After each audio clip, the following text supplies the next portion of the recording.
ಭ್ರಷ್ಟಾಚಾರದ ವಿಚಾರದಲ್ಲೂ ಕೂಡ ಆಪಾದನೆಯನ್ನು ಒತ್ತಿಲ್ಲ. ಕರ್ನಾಟಕದಲ್ಲಿ ನೀವು ಕೇಳಬಹುದು 40% ನಮ್ಮ ಮೇಲೆ ಆಪಾದನೆ ಮಾಡಿದ್ರು, PCM ಅಂದರು, ಯಾವುದಕ್ಕೂ ಪುರಾವೆ ಇಲ್ಲ ಅಂತೇಳಿ ಈಗ ಕೋರ್ಟ್ಗಳು ಆದೇಶ ಹೊರಗಡೆ ಬಂದಿವೆ. ಈವನ್ ಪೊಲೀಸ್ ಇದನ್ನು PSI ಕೇಸನ್ನು ಕೂಡ ನಮ್ಮ ಮೇಲೆ ಏರಿಸಿದ್ರು. ಇದೆಲ್ಲವೂ ಚುನಾವಣೆಗೆ ಎಣದ ತಂತ್ರ ಕಾಂಗ್ರೆಸ್ಸು. ಅದಕ್ಕೆ ಕಾಂಗ್ರೆಸ್ಸಿಗೆ ಇವತ್ತು ಶೂನ್ಯ ಸಂಪಾದನೆ ಸಿಕ್ಕಿದೆ. ಈಗ ಅವರು ಖಾತೆ ತೆರೆಯಲಿಲ್ಲ, ಆದರೆ ಖಾತೆ ತೆಗೆಯೋದು ಅವ್ರು ಬಿಡೋದಿಲ್ಲ.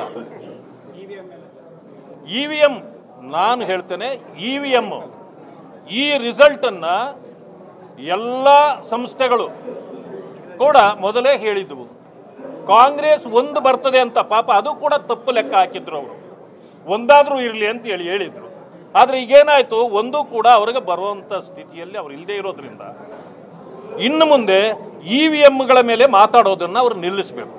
ಆಮೇಲೆ ನಾನು ತಮ್ಮೆಲ್ಲರ ಮೂಲಕ ಮನವಿ ಮಾಡ್ತೇನೆ, ರಾಹುಲ್ ಗಾಂಧಿಯವರೇ, ಬರ್ಮುಡಾ ಬಿಟ್ಟು ಬೇರೆ ಏನೂ ಉಳಿದಿಲ್ಲ ನಿಮಗೀಗ. ಒಂದನ್ನು ಅರ್ಥ ಮಾಡ್ಕೊಳ್ಳಿ, ಆಪಾದನೆಗಳನ್ನು ರಾಜಕೀಯವಾಗಿ ಮಾಡ್ತೀರಿ. ನೀವು ಈಗಲೂ ಕೂಡ EVMಗಳ ಮೇಲೆ ಅನುಮಾನವನ್ನು ವ್ಯಕ್ತಪಡಿಸ್ತಾನೇ ಬಂದಿದ್ದೀರಿ. ಕಳೆದ ಇವತ್ತು ಅರ್ಥ ಮಾಡ್ಕೊಳ್ಳಿ, ಯಾವ ಸಂಸ್ಥೆಗಳು ಕೂಡ ಈ ರಿಸಲ್ಟ್ಗಿಂತ ನಿಮ್ಮದು ಹೆಚ್ಚಿಗೆ ಬರ್ತದಂತ ಹೇಳೇ ಇರಲಿಲ್ಲ. ಅದು ಸಾಬೀತಾಗಿದ್ದರಿಂದ ಇದನ್ನು ಇನ್ನು ಮುಂದೆ ನೀವೇನಾದರೂ ಹೇಳಿದರೆ ನೀವು ಈ ದೇಶದಲ್ಲಿ ಅಪಮಾನಕ್ಕೆ ಈಡಾಗ್ತೀರಿ.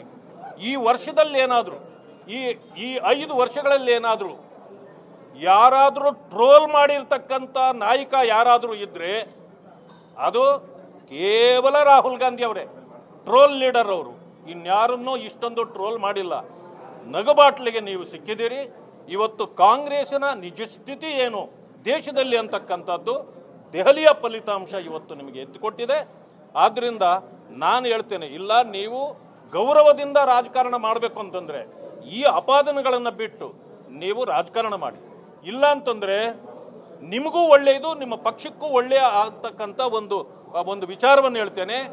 ತಾವು ರಾಜಕೀಯ ನಿವೃತ್ತಿ ತಗೊಂಡು ದಯವಿಟ್ಟು ಸುಮ್ಮನೆ ಇದ್ದುಬಿಟ್ರೆ ಬಹಳ ಒಳ್ಳೆಯದು ದೇಶಕ್ಕೆ ಅಂತೇಳಿ ನಾನು ಹೇಳಲಿಕ್ಕೆ ಬಯಸ್ತೇನೆ. ಇವತ್ತು ನಮ್ಮ